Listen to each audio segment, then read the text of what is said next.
So President Biden is going to release 15 million barrels of oil from our nation's stockpile. And of course, that comes back to what does that mean for us? Well, we could see gas prices go down again, which I think we would all welcome. Absolutely. Denver 7's Veronica Acosta is outside one station in Denver. Prices aren't as high as they were, earlier in the summer, Veronica, but we would all still love some relief. Yeah. We'd love to see them a little bit lower, right? At this gas station here behind me, a gallon of gas is about $3.67. And the hope is that when President Biden ends up releasing those barrels of oil, those prices only come down lower and lower. And that's really the announcement that he's going to be making today. This isn't new oil that we're talking about. It's just the last little bit of the 180 million barrels that he said he'd released back in March. So if you're asking yourself, well, why is he making this announcement now then? Well, gas prices have been on a bit of a roller coaster over the last couple of weeks. We all know that.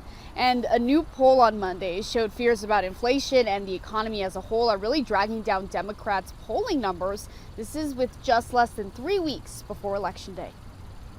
So is this a political move? To some extent, it is right before the midterms. It's announcing that they're going to follow through on a previous announcement. But at the same time, I think it's a welcome relief for consumers who have been paying, of course, historically high prices all year long. Those oil releases aren't happening today. They're not happening tomorrow. They're actually expected to happen sometime in December. Now, critics are saying those 15 million barrels of oil that are going to be released, they might not make that big of a difference because Americans, we tend to consume about 20 million barrels of oil a day. So just take that into account. But over the summer, when some of those barrels were released, we know there was a slight drop in about the average of prices. We're talking about 17 cents. You said it earlier, Nicole, a cent is a cent and we'll take it. Guys, back to you. All right. Thanks, Veronica. It's not just oil and gas, of course. Food prices are soaring in Colorado. Denver 7 asked the U.S. Secretary of Agriculture, Tom Vilsack, what he's doing to try and curb prices. He said one of their efforts could bring down the price of meat soon.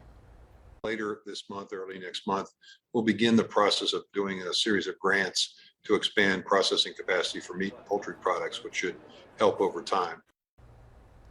Secretary Vilsack blamed the rise in prices partly on the war in Ukraine, disrupting the global food supply and the aftermath of the pandemic.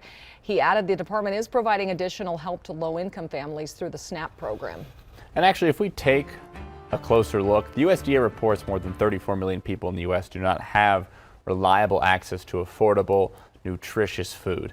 And recent data shows that some groups are actually affected more than others. So according to a 2021 census report, the LGBTQ plus community was 1.5 times more likely to face food insecurity during the pandemic, and then that disparity increased when factoring in race. The same data showed LGBTQ plus people of color faced nearly 3 times as much food insecurity as non-LGBTQ plus white people.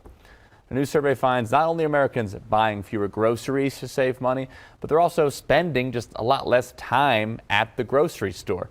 For a while, inflation was mainly changing what types of items people bought, but now Americans are starting to simply buy less, according to a new survey from Morning Consult. Other data shows grocery trips are getting shorter as shoppers make fewer purchases. Analysts say people are starting to think about what they truly need versus what can wait. But cutting expenses can only go so far for people who are just trying to make ends meet. Yeah, one survey sponsored by Bank of America found nearly 3 in 4 American workers said the cost of living is outpacing their salary and wages.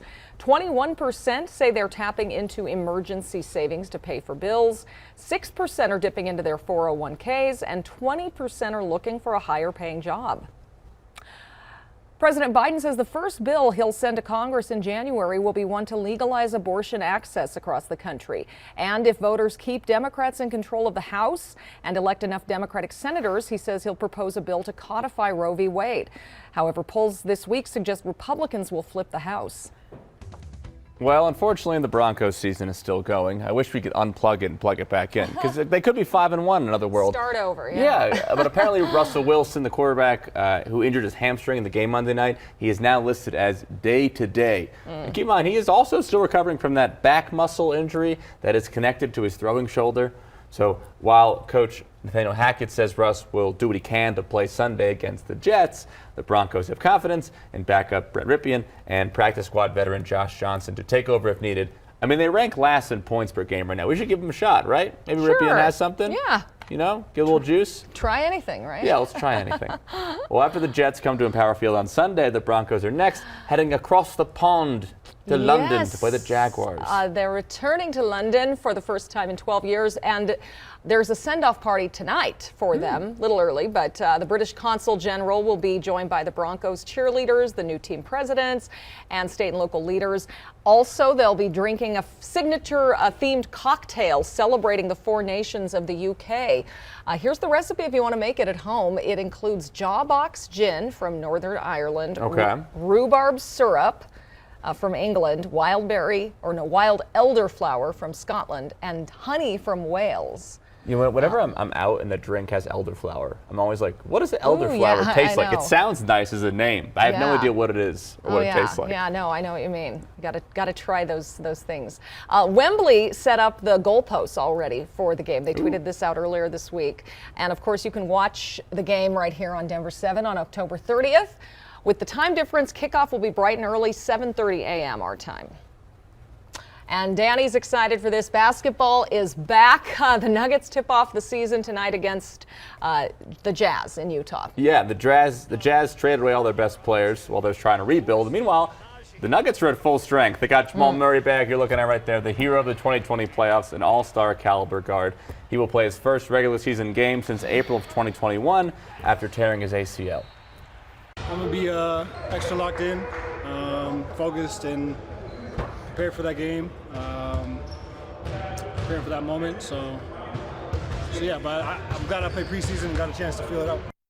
You know, I was at the Nuggets-Lakers game last January, and he was shooting around in warm-ups. And that was last January, and he looked great. So Okay.